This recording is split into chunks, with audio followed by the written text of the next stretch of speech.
Good day, farmer community. You speaking to Martin Mhlongo, Epol Gauteng's sales manager, and welcome to the Epol Experts series. This is a series where we'll be covering all you need to know to become successful in poultry farming. The first half of the series will cover broiler farming in depth. Today is just giving you an introduction into it, and the further series or the episodes carrying on will go deeper into that. It'll be followed then by a layer-focused series where you can learn more on how to go into layer farming and find success in a bag through Epol. Joining me today is Stefan Jacobs, who is our National Technical Manager, who will cover part 2 of this episode. So sit back, relax, get your notebook ready, and let's become an expert through Epol.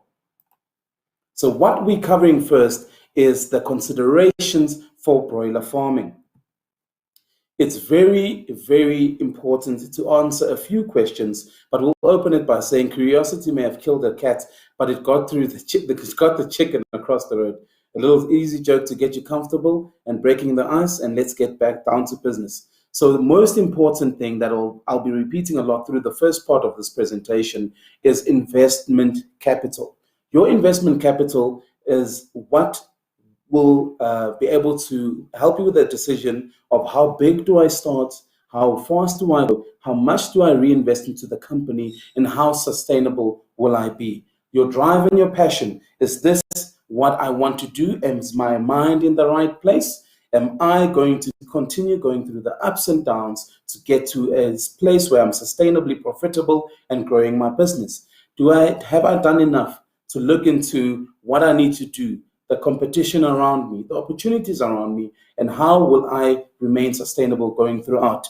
And why am I venturing into broiler farming? A lot of people may choose options to do it just as a quick buck. Some people just do it because it might be a hobby, but am I doing it for the right reasons? Is my heart in the right place? And listen, am I going to create sustainable business for my family? Down to business, what we'll be covering today in the first part of this presentation is capital investment, which I just spoke about briefly.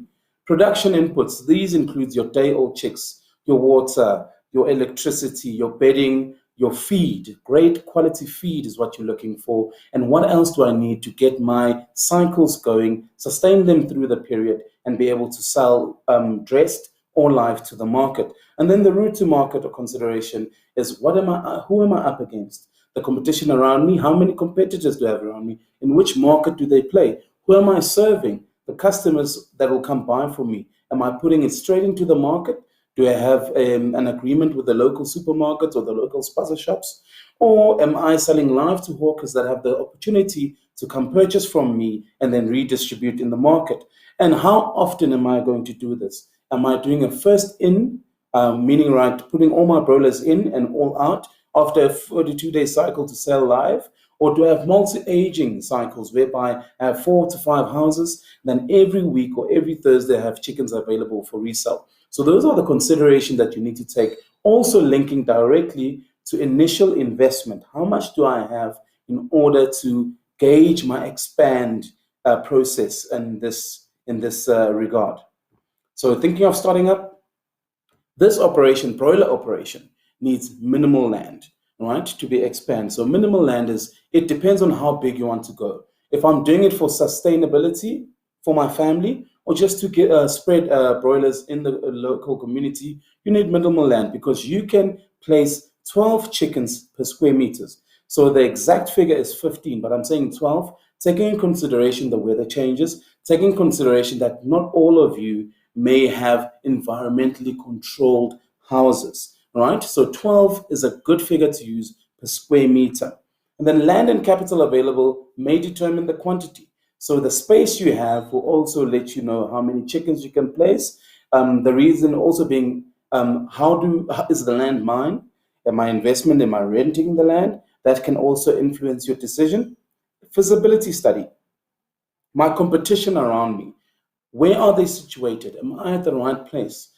Situated at the right place? Do I have easy access to my market? Is that an opportunity for me? Is that a way for me to gain a competitive advantage on my competition? Those are things that you need to consider. And then make sure that you have a solid plan in place. You want to break down your plan in phases, meaning phase 1 is where we begin to plan and implement, and phase 4 is the end result. So I always say, make sure that you progress in your plan through phases so that when you get stuck at phase 3, you can troubleshoot and go back to phase 1 and see where maybe you have done wrong or gone wrong in order to get to phase 4. So make sure that the plan is solid. To make sure that it's fail-proof, you'll also be able to engage with your local technical advisor through Epol. He'll be able to make sure that that plan is solid, and you will have the confidence to go phase by phase and growing your broiler business. So for sustainable housing, what will I need? The first question, linking back to initial investment, is the land. Do I own it or am I renting the land? So, right, if I own the land and it's a substantial space that I can use, then I can decide to then build numerous houses that can, for example, take 2,000 to 5,000 per house. Or if I'm renting, now that's a different route that you have to take to make that decision. You have to then consider how much am I going to spend monthly, right? And be able to that attach the figure to if I'm growing 500 chickens, and let's say I make 10 Rand per chicken and I have to spend 2.5 on rental, will that make sense for me to have that minimal chickens, or do I need to grow a bigger capacity in order to pay and still make good enough profit? So water supply. Do I have a steady water supply from the municipality, or do I need to go further and make or get a borehole done in my space? How much will that cost? And plus that, the inputs of water tanks, piping or plumbing going to my cages, all that needs to be considered in order to have suitable housing. Electricity. Do I have standard electricity available to my housing? If not, what else do I need to do? Do I need to contact my local municipality, purchase a transformer, get that electricity laid down to my farm? That links back to initial investment. So make sure that you have all those bases covered to answer those questions in order to see if your initial investment is enough. And access to farm. Access to farm speaks to location where I'm based. Access to farm speaks to how easy is it or how manageable is it for my clients to come to my farm. The road conditions of that farm, how far they need to drive, all that needs to be in consideration. Part of your feasibility study to make sure that your plan is solid and then everything is in check. In continuation, equipment that you may need for broiler farming. So I'm covering this in such a way that you consider the small scale and small large scale. When I say small large scale, is up to 10,000 or up to 20,000, as long as you serve the community of a live market or slaughtered market, but trading informally. By trading informally, I mean by people being able to come to me and purchase without going through a route to market of these big corporates that you have to put it into, for example, into the distribution centers and it gets sent by there. That's what I mean. So the equipment that you'll need is drinkers and feeders. So you need special equipment for the brooding period, which is the first 7 to 10 days of the day-old chick. So you need the tray feeders, you need the tray drinkers. And am I going to use bulk feeders and drinkers, or am I going to put on nipple drinkers or automated system as well? Because it doesn't mean if you are trading on a small holding, you can't go to the automated system. So that's one thing that you have to consider. Water tank. It's always best to have a water tank per house, a 500 liter or 1,000 liter, that will make it easy to distribute water or medication or be able to have conditions suitable to that one house, right? So it's always best to have a water tank per house, a small water tank, 500 to 1,000 liter, to make it easy to distribute medication. So you need to put that into consideration. And also, like I said before, with the borehole, how big of a tank do I need to get to sustainably run my operation? So heating system. I remember there's the brooding period where you use your infrared lights and also your gas brooder, but is that going to be sustainable for me to carry it through the whole cycle? If not that, another option is to put a lot of the farmers that I've advised is the old traditional coal stoves. If you put a coal stove in your house, you can use that to heat your system, or you can make your own as well. Just make sure that you have a chimney attached to your, if you use let's say an oil drum that you make a fire in, make sure that there's a chimney attached to extract the smoke, because you don't want to be part of you don't want to assist in building carbon dioxide within that cage, which may cause respiratory problems, and you don't want that. So your heating system is a consideration which directly links back to your initial investment. Biosecurity, your disinfectants, your extra medication or vitamins that you're going to feed your chickens, your PPE, which is your clothing, your boots, the scrubbing of the boots, the foot baths, and also be able to designate the area for your cages. All that needs to be put in place. Remember, you don't want to give open access to clients and farmers to just freely move between your cages, because that may cause cross-contamination. So you want to protect your flock at all costs. And then two critical things that you need in order to make this a success is a scale. You have to be able to check your day-old placement weights, and every 7 days to be able to check if my chicks are on target with whatever breed I'm using, with the specifications that they have given me. So a scale is very important, and a thermometer to be able to check that the temperatures in my housing is quite ideal. And other things that you need to do, part of the equipment is your lighting in your houses. If your houses, if let's say you get a technical advisor to come see you, so if he says your curtain management or your curtains are not right, so you need to put on all this consideration to make sure that your initial investment has covered all these bases. So location, as I say, location is very important. That can be able to help assist you in gaining the competitive advantage. Maybe when you do your feasibility study in your area, your competitors are a bit further and your clients have to travel further to purchase chickens. So you must make sure that you're in the right location. So day-old chicks as well. Your supply to your day-old chicks, you have to be situated in such a way that the acquisition cost to get the day-old chicks is minimal. Apologies on that. So you want to be situated in the right place, or make sure that you identify a supplier close enough to make your acquisition cost, the cost that you pay in total to get your chicks, is as minimal as possible.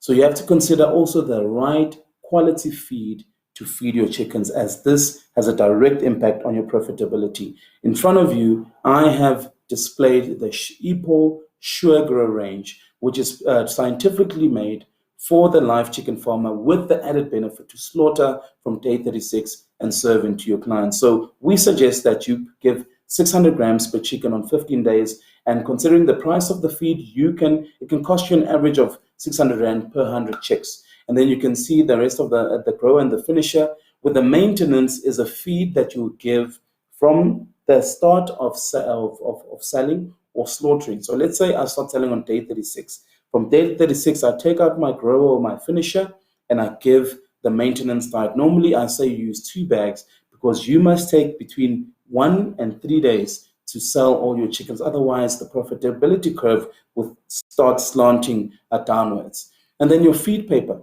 Feed paper is very important in your brooding period. Apologies on that. So you want to make sure that you acquire feed paper. If in your area you do not have access to feed paper, I suggest that you use brown paper or newspaper that you're going to put on the bedding, on top of the bedding when you're preparing your housing, and put feed on it for the first 3 days, so that when you place your chicks, you place them directly on the axis of the feed, because the first hour of placement is very critical to the survival and the growth of the day-old chick. So once after 3 days, if you're not using feed paper, so feed paper, remember, is biodegradable. So after 3-4 days, it sinks in and becomes one with your bedding. But if you use newspaper or you use brown paper, then after 3 days, you have to remove it to allow the chicks to spread around and find the feed themselves. And then bedding, you want to make sure that you have access to quality bedding, and make sure that from scratch, wherever you find the bedding, it must be a sustainable supply ongoing, so that it can't interrupt your quality. I always say that your pine or wood shavings has to be the size of the thumbnail, because if you go smaller than that, or you have sawdust, it does affect the respiratory system of the chick, and you want to keep it as clean and as healthy as possible. So always look for wood or pine shavings, which is the best quality for your chickens. And then consider also your medication and vitamins, because these days the chicks being distributed are already vaccinated, but make sure that that is proven that they're already vaccinated. Because in some instances, you might be unlucky that you are told they're already vaccinated, and then on week 3, day 17, day 18, or day 21, you start having some mortalities in your cage. So make sure that it's proven that it's already vaccinated.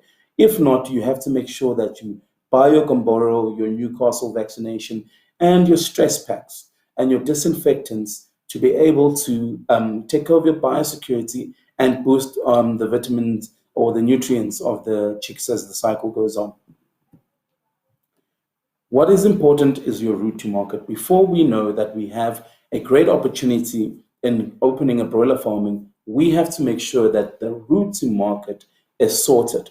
Like I said, do a research regards to your competitors in and about your area. So a SWOT analysis is their strengths, your competitors' strengths, their weaknesses, the opportunities or threats. By being able to understand these 4 facts, you will be able to identify your opportunity. For example, if farmer A is growing his chickens on 5 weeks and then starts selling, but he is maybe far from the market, then you are closer. That's your opportunity. Or if farmer A is selling at a very expensive price because maybe he's not using the Epol quality feed, then maybe your opportunity is to find the Epol quality feed and you're able to sell at a quicker, let's say from end of week 4, you'll be able to supply your market and be more sustainable and growing, because you'll have an Epol technical advisor that will be assisting you all the way and making sure that you have you're growing through the phases. What will you be doing differently? What will make you or be able to differentiate you from the other competitors? That is one thing that you have to put in mind, and that is what you'll be able to identify from the opportunities set from your SWOT analysis. Am I going to slaughter or am I going to sell live chickens? You can also do both. But that I mean is, let's say from day 36, you slaughter your chickens, and part of what you're doing differently is identifying your community where to have drop-off points. So your community will know that on, for example, Wednesdays, Martin, the farmer, is delivering at a certain point, and I can go and collect my order there. Or else, if you are very close to your market, you can do door-to-door delivery. So remember, service is the one thing that will drive your business from greatness to greatness. Make sure that you have exceptional service and always look to do things differently that will make you gain the competitive advantage and keep it on your side.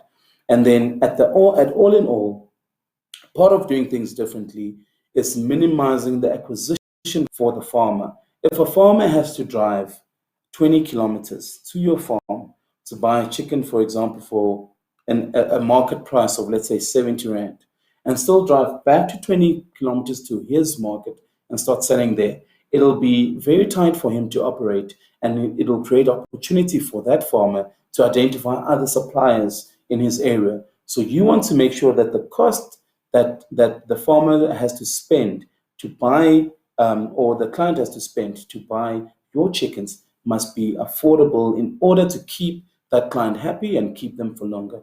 And this goes hand in hand with exceptional service. So make sure that you have all those questions answered and those considerations in order to make sure that you have a solid plan and be able to grow from strength to strength. So these are the considerations that you need to take, the considerations that you need to think about when starting a broiler business. And we will cover more of these considerations in depth as the episodes go. I believe we have about 10 to 12 episodes regarding the broiler series, and it's a continued conversation. It doesn't end here. You can catch me after Stefan's Jacob's presentation. There will be a Q&A session, or be able to contact your Epol experts that will be able to assist you in having a solid business plan and also growing from strength to strength. So please stay tuned for Stefan Jacobs covering the quality day-old chick.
Good afternoon, everyone. Thanks to everyone that's dialed in today for our series. Thank you also to Martin Schlongu. My name is Stefan Jacobs, National Technical Sales Manager of Epol Animal Feed. Today I've got the privilege to give you a bit more information about your day-old chick. The title of my presentation is All You Need to Know About Chicks. That's a very ambitious title, and I must admit I'll be touching just about some of the more important aspects of broiler farming and the importance of the day-old chicks in your operation. So if you look at the broiler chick, I think it's important to understand that it's an integral part of your business and of the success of your business. This little animal is engineered and bred and selected to perform ultimately and give you the best chance at success. As a broiler farmer, there's lots of pressure on you. There's environmental circumstances, there's your competitors, there's customers that needs to be kept happy. And by ensuring that you select the best partners in terms of chicks and of feed supply, you're bound to have success and you're bound to be very able to compete against competitors. Now, the broiler chick is impacted by a number of factors, mainly genetic makeup. So if it's got the correct genetic makeup, you can be assured that that chick will be able to convert feed and to thrive in the right circumstances. The other factor that I've mentioned now is feed. So obviously, if you give the right feed to your chick, that chick will perform and will reach its potential. And then obviously the environment in which the chick resides and the management factors that comes into play, all of those things combine to ensure your success as a broiler farmer. So first I have to just cover the little question about what came first, the chicken or the egg. So scientists claim to have solved this mystery by finding a very specific protein in the eggshell of the egg, and that protein can only be synthesized by a hen. If a hen doesn't produce the protein, there won't be an eggshell that can form, and therefore there won't be eggs. So rest assured that the chicken came before the egg.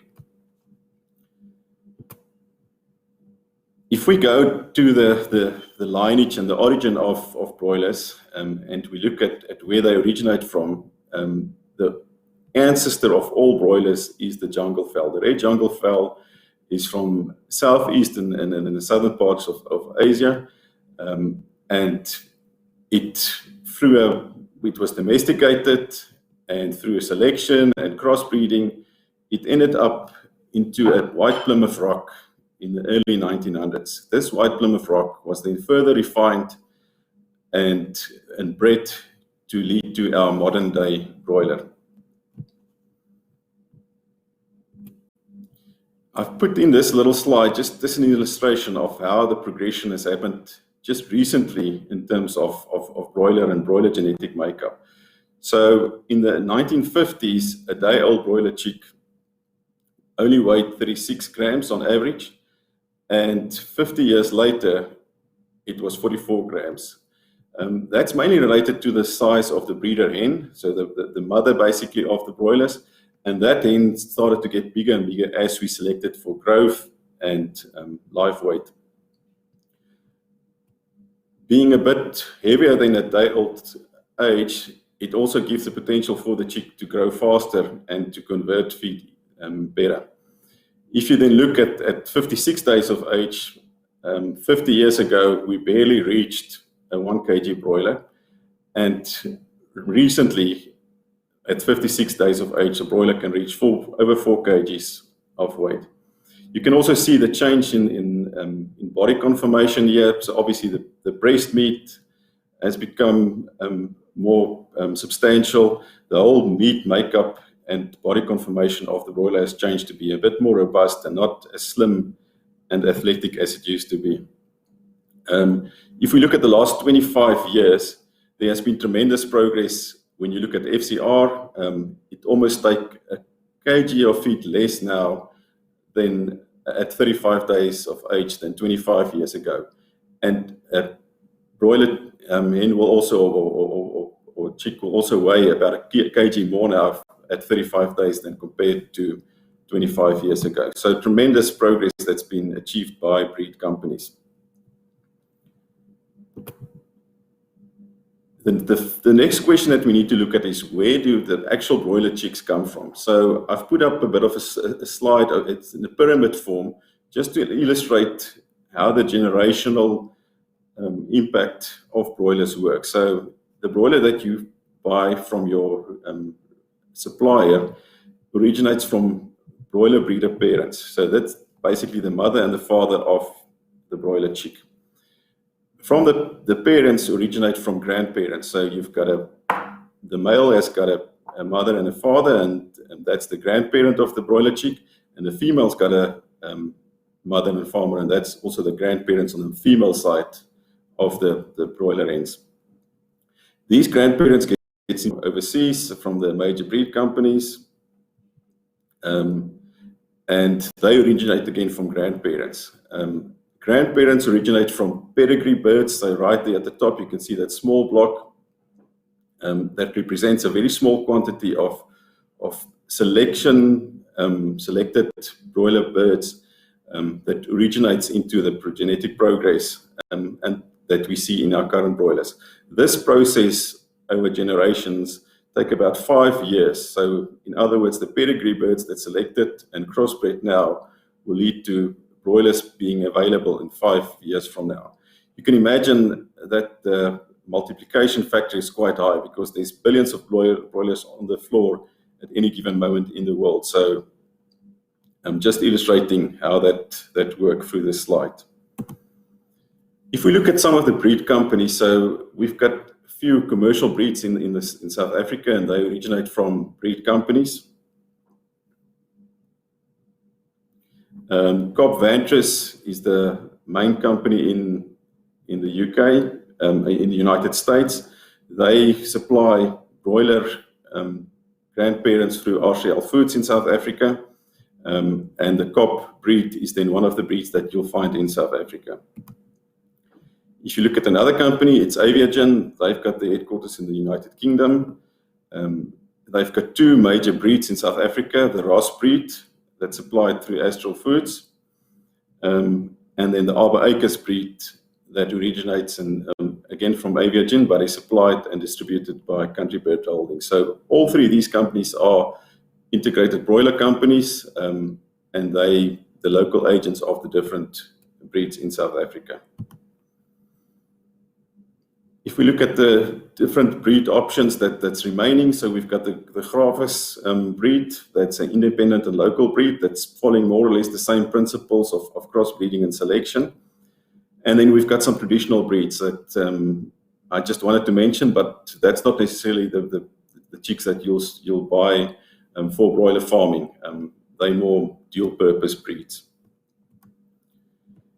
If we look at some of the brands, the broiler breeder brands in South Africa, we've got the Cobb, and the Cobb 500 is the local brand. So Cobb International has got a few other brands, but in South Africa, we market and distribute the Cobb 500. And what they focus on is lowest cost of live weight produced, superior performance on lower cost feed rations. They're also looking at feed efficiency. In other words, how well that broiler chick can convert feed into meat. Excellent growth rates, how quickly broilers reach their intended weight, and then broiler uniformity.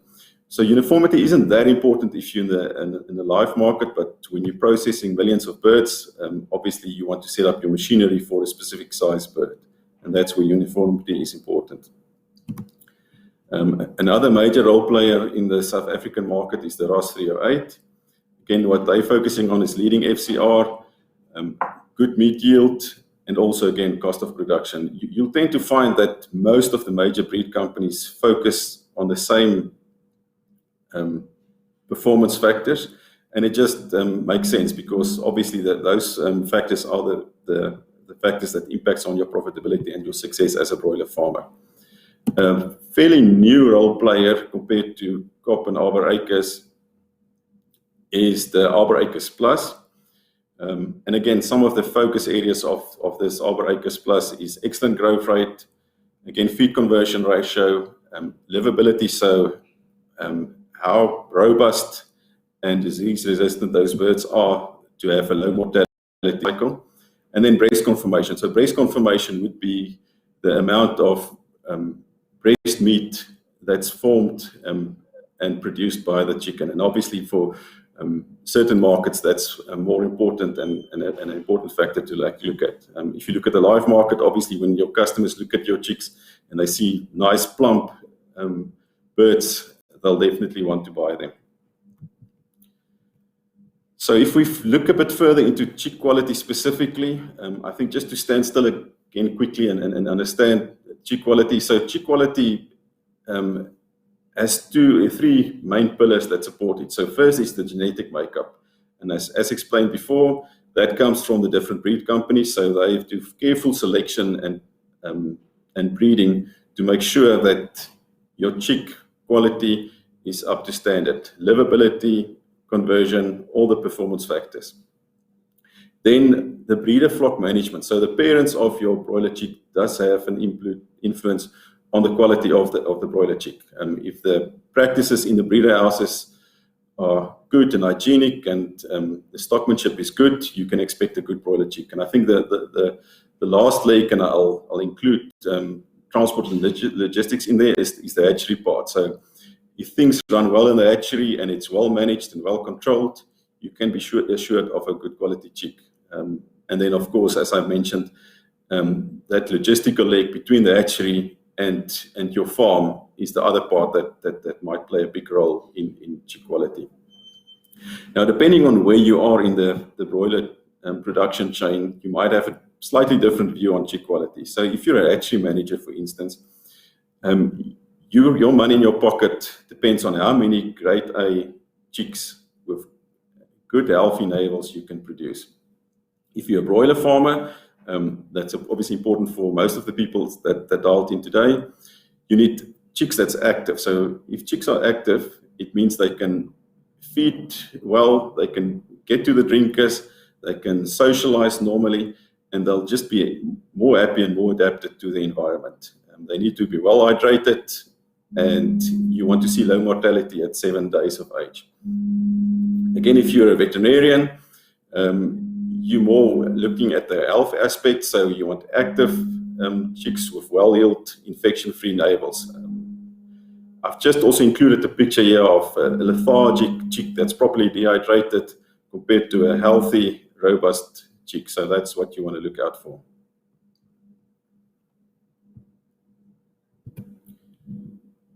So why is chick quality so important? I think it's necessary to understand that broiler chicks have a short lifespan. So if they're healthy and they're lively and they can interact and they can move around and they can adapt to the environment quickly, you'll get a good start, and a good start links to a good finish. So in other words, the better the chicks are at placement and the more healthy they are and robust they are, the better they're going to perform during the whole life cycle.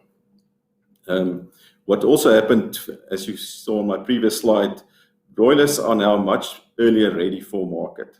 So in other words, the lifespan has shortened significantly, meaning that day-old chick and the first few days of its life is becoming a bigger portion of the total life cycle. And once again, if the start off and the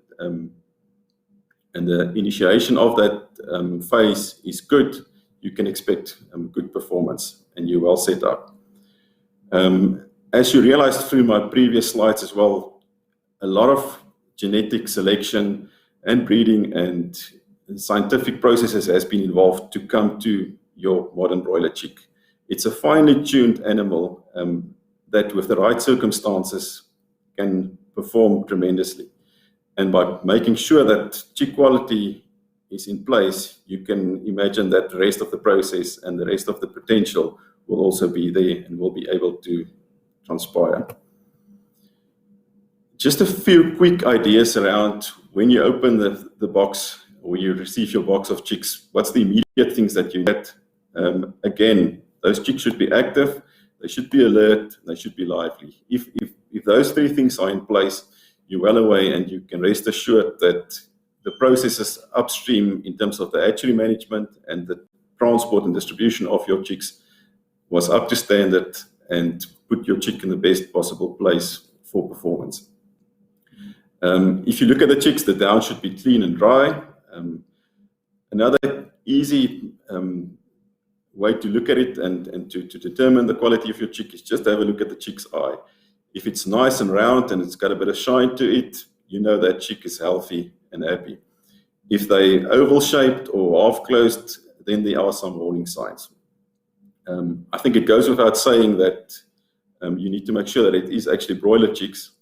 But yeah, a few people has been caught out by guys selling male layer chicks and selling them off as broilers. And obviously those male layer chicks were not selected or bred for meat production, and therefore you're not going to get the same performance that you expect from a broiler chick.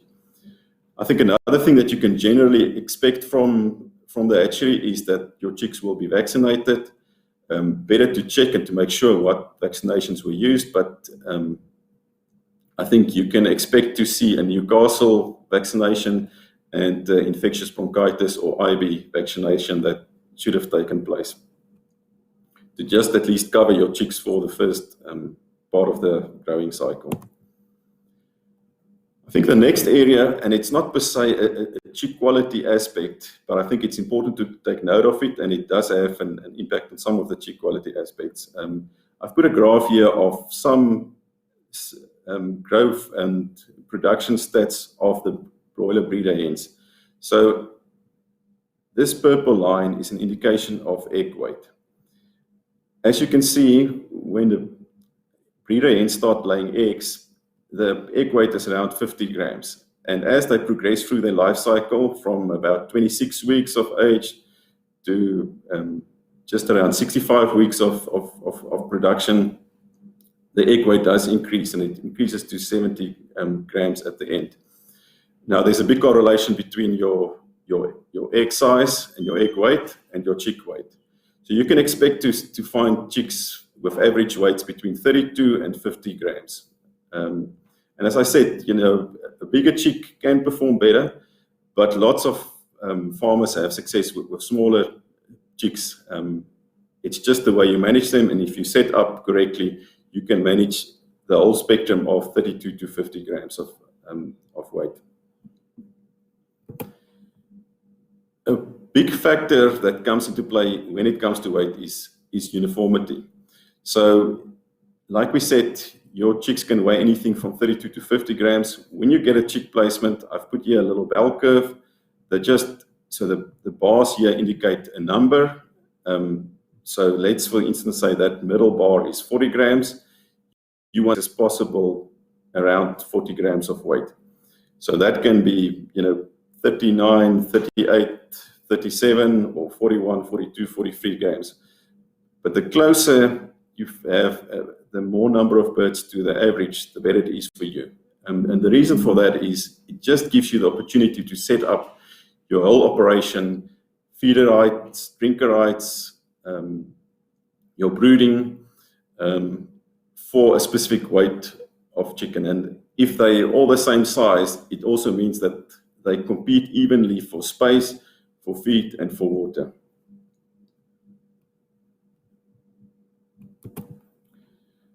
The next slide is just a quick chick grading poster that's used by COP, and I think you'll see it from the other companies as well. It's fairly well used, these type of diagrams. So the four main factors that you should consider is the ox, coloring, defects, and your navels. On this specific slide, I'm just going to focus on coloring. So normally you'll expect to see a yellow chick with few or no discoloration. You will find some chicks with gray spots, other chicks with a majority of gray feathers, and then also chicks with grayish legs or dark gray legs.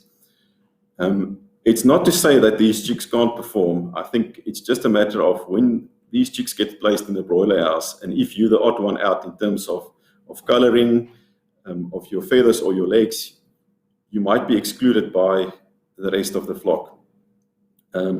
Or even it might also lead to cannibalism. So if you get a high number of these discolored chicks and you grow them separately, they'll probably perform just as well as the other chicks. If we look into detail now on some of the aspects to consider for chick quality, again, a nice visual way to look at it is to check the chick's navels. Here on the left-hand side is a well-heeled, clean navel, and that's the type of chicks you're looking for.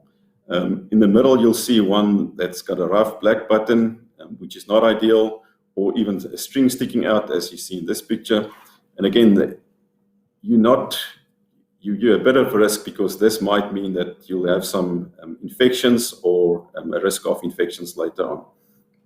And again, the down around the navel should also be clean and dry. I think at this point, just to mention as well that when you get a consignment of chicks, they all won't be perfect. So you'll find some of these aspects that I mentioned in the chicks, but you want the majority of them to be healthy and to not show any of these signs. If you flip your chick around and you look at the chick's belly, it's always a good indication of the amount of yolk sac remaining in the belly. And it's linked to the temperature and humidity during incubation. So if it's a hard belly with a tight stretch skin, there's a high likelihood that the temperature and humidity management in the hatchery wasn't up to scratch. Another good practical indication of chick quality is the reflex reaction of the chick. So if you put the chick on its back, the best chicks will within 3 seconds get up and be on their legs. Good quality chicks will take between 3 and 10 seconds, and the poorer quality chicks will take more than 10 seconds to get back onto their legs. And if they're dehydrated and lethargic because they spend too much time in transport, or they're actually not only a day old, they're probably 2 days or 3 days old already, and they haven't been exposed to feed and water, you might see some of these reflex signs not being where they should be. If you look at chick quality in terms of the leg of the chicken, you don't want to see damaged or inflamed hocks. You don't want to see any cuts or abrasions. Inflamed hocks and cuts and abrasions can be an indication of mechanical damage in the hatchery or during the transport process. If it's real mechanical damage, the chicks are going to battle to move around and to feed and drink properly. And it can lead to infections in the broiler house. So that's the reason why you don't want to see any of these signs. Another important factor to look at when you look at the chick, you want to have clean, shiny, waxy-looking legs. They shouldn't be dry or rough or have a protruding vein, as you can see on this picture. So more than likely, the chick in this picture and this picture has been dehydrated for a number of reasons, and those chicks are going to battle to have a good start. Another factor to look at is the beak of the chicken. They should be clean and free of any debris. A dirty beak can be an indication of a chick spending too much time in the hatcher, and the red dot, as you can see on this picture, can be an indication of overheating in the hatchery or of not enough moisture loss during the hatching process. If you look at the feathering of the chick, you want to see feathers as per this right-hand picture. Here on the left-hand side, you can see there's already good feather development. So more than likely, these chicks are not fresh. They're more than a day old. They're 2 or 3 days old with already feathers developing. And obviously, chicks, again, that hasn't been exposed to feed and water and where the yolk sac has been depleted will be dehydrated and will battle to perform. I think the following photos and slides just explain some of the things that you definitely don't want to see, and in general, these defects will be handled at the hatchery, so these chicks should normally be culled.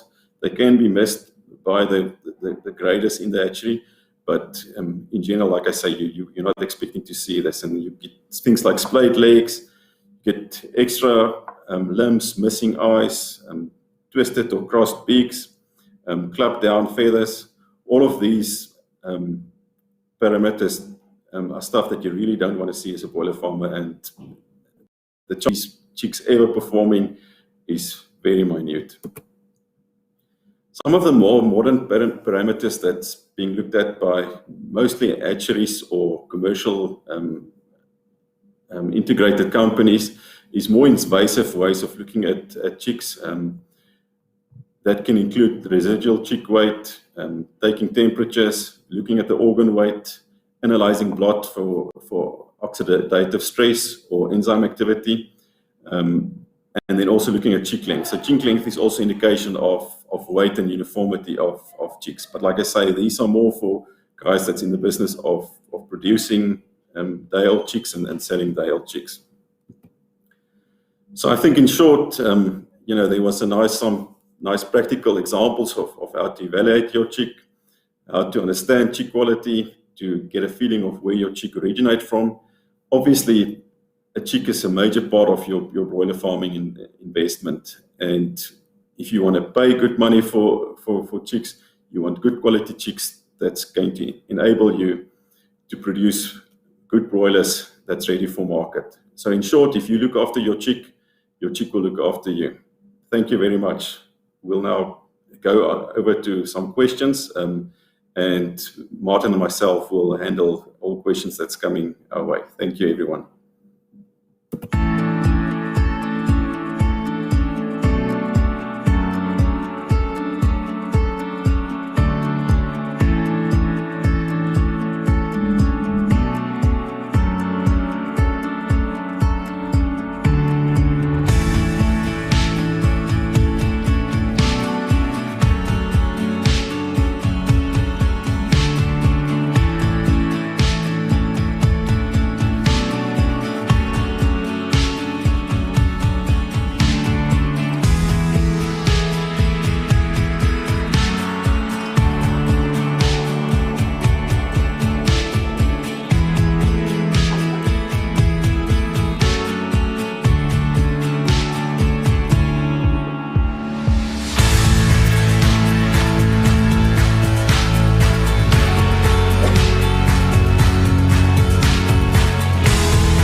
Good day, guys. We are back. Stefan, great presentation you've done there.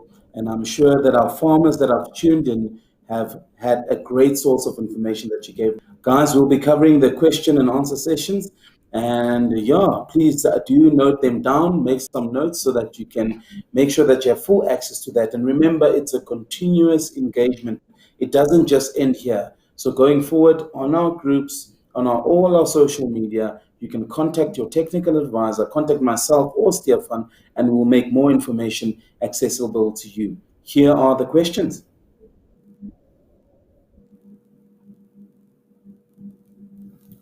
First question.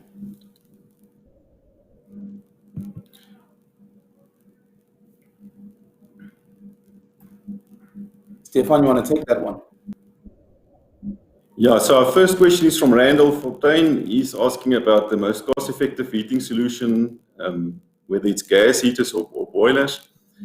I think in general, you'll always find that boilers that's working on coal is the cheaper way to do heating of your broiler houses. Obviously, it depends on your supplier and where you can source it from, and so you have to weigh it up. But I think in general, rule of thumb would be that a coal-fired boiler will be a better heating solution in terms of economics.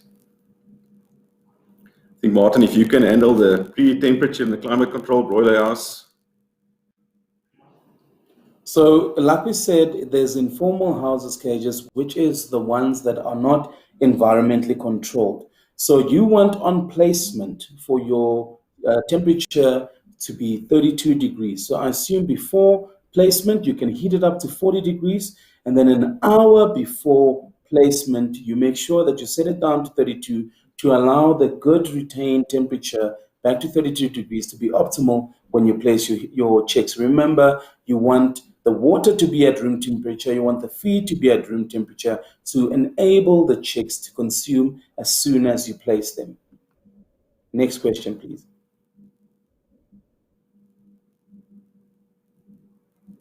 Do I still need to vaccinate my chickens even if they were vaccinated at the hatchery? This question comes from Mukhele Kacha.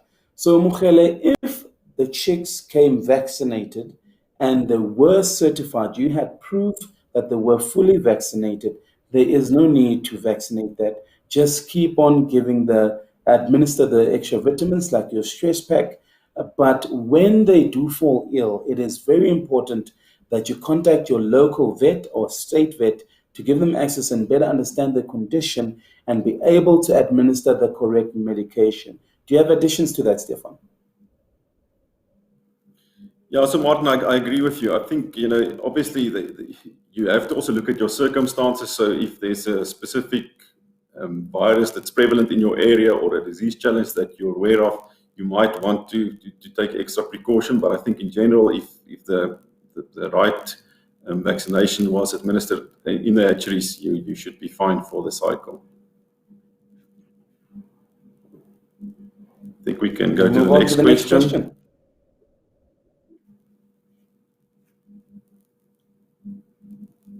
I want to start broiler farming. My main purpose is to make meat and sell it. My question is, how can I have to produce a soft meat?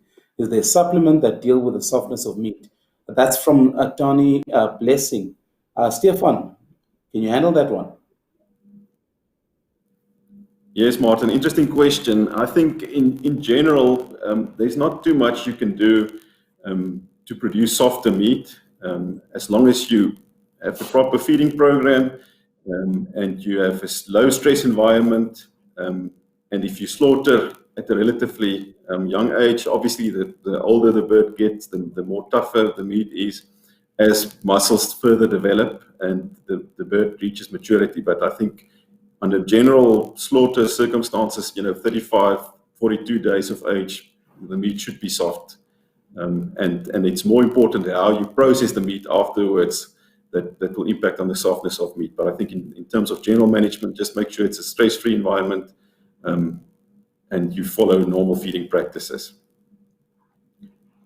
I think, Stefan, also in addition to that is making sure that you have quality feed that you give your chickens, because that also affects the quality of meat that you distribute, that you produce. So make sure that it's quality feed that you give your chickens, and Epol quality has no doubt that it performs very well.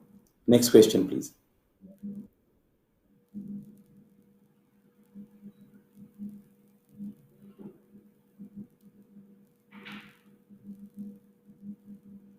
Okay, Martin, I think here's a question that you can answer.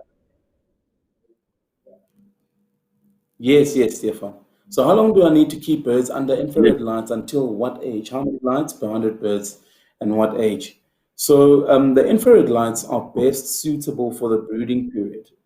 I come to find if you use it longer than the brooding period, you end up, I think, having wasting on electricity, because after the brooding period, which is 7 to 10 days, you want to make sure that you have heat that distributes equally into your cages. So the infrared lights normally covers a certain space where the chickens are placed, and then further from that, there's no heat disposition in that case. So you want to make sure that you have a good heating system, maybe be it a gas brooder, be it a traditional old coal stove, or build it a makeshift chimney system that you built out of a 210-liter oil drum, and you build a chimney to extract that extra carbon dioxide. But you have to make sure that the brooders or the infrared lights are used within your brooding system period, and then after that, you want to expand to heat that will cover the whole cage. I don't know if I missed anything there, Stefan. Martin, I think you're spot on there. Nothing to add from my side.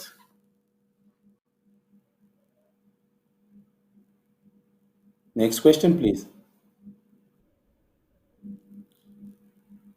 I think this one is more to your topic, Stefan. Yeah, Martin, I think it's, like, again, an interesting question. I think in general, obviously when chicks are day old, you'll really battle to see a difference between a broiler chick and a layer chick. I think in general, rule of thumb, you can assume that a layer chick will be much smaller compared to a broiler chick.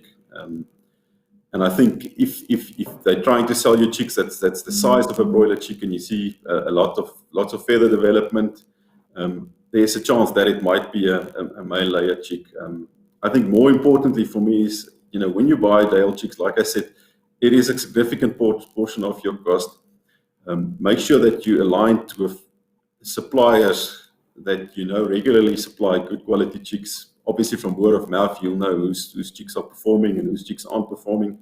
And you can also ask the guy, where do you get your chicks from? And you can quickly, if he says he gets it from a specific hatchery, you can quickly go and Google and say, if that hatchery exists and if they are a supplier of day-old broiler chicks. So yeah, I think just be vigilant and use word of mouth and use guys with the correct reputation when you're buying broiler chicks.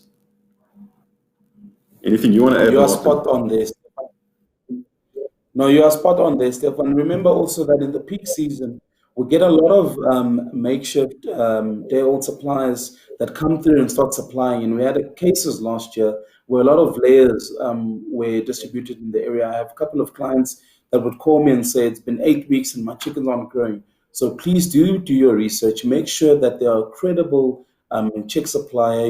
It's your right to ask them for their paperwork, just to make sure that they are proven, and do ask your local state vet or your feed suppliers if they do know that hatchery, in order to validate that they do supply what you need. Next question, please.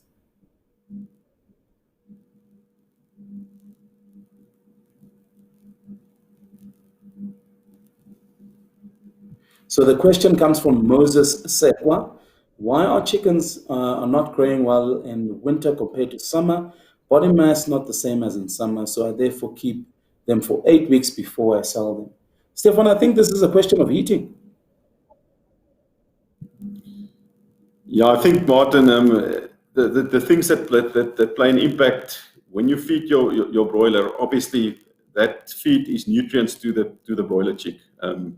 And in winter, if you don't have proper heaters or proper environmentally controlled, or you not managing the heat in the house or the temperature in the house, a lot of the nutrients that the chicken takes in is going to be used for staying warm and keeping active.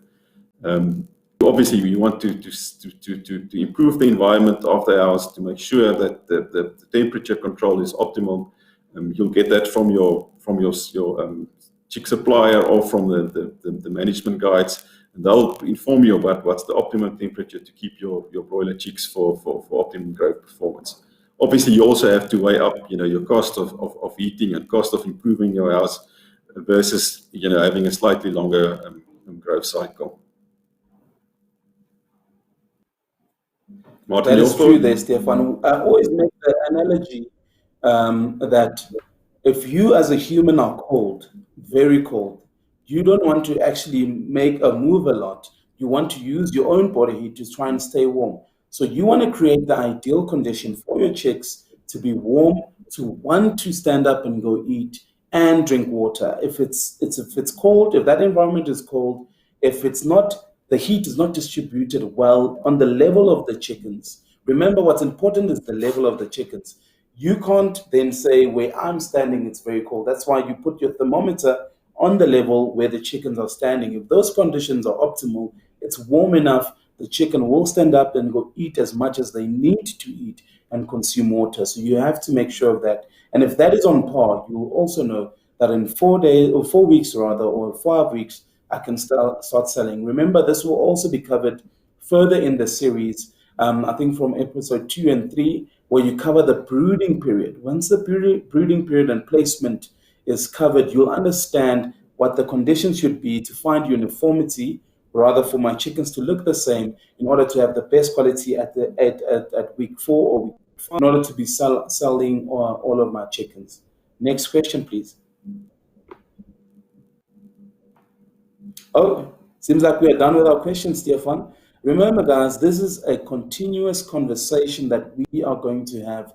Contact us on all our social media pages. This was just an introduction of what we want to cover. Stefan did very brilliantly in covering the quality of the day-old chicks, and you're going to get the opportunity to meet the rest of our team continuing with the series. We're focusing on broilers, and then after broilers, we're going to get into layers. But please do let your fellow farmers know that the Epol brand is busy with an educational series called the Epol Expert, and we are going to assist you in finding success in the bag. It's from you, Stefan.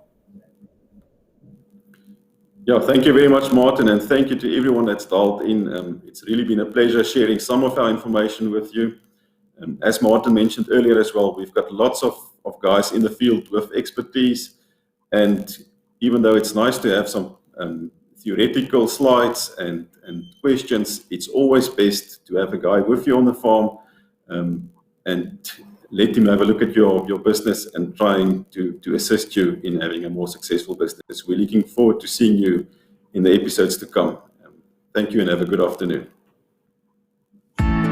Next episode, next